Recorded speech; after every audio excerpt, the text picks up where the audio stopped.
আসসালামু আলাইকুম ওয়া রাহমাতুল্লাহ।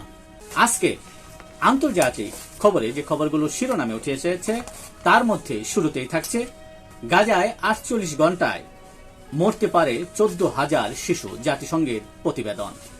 হুতিদের নতুন ঘোষণা, ইসরায়েলের হাইফা বন্দর লক্ষ্যবস্তু করার হুঁশিয়ারি। বৈশ্বিক মহামারী প্রতিরোধে চুক্তির পথে বিশ্ব স্বাস্থ্য সংস্থা। তাইওয়ানের প্রতিরক্ষা জোরদারের অঙ্গীকার প্রেসিডেন্টের। চীনের প্রতি শান্তি ও সংলাপের বার্তা। লিবিয়ার ত্রিপোলির হাসপাতালে মিলল 58 মরদেহ।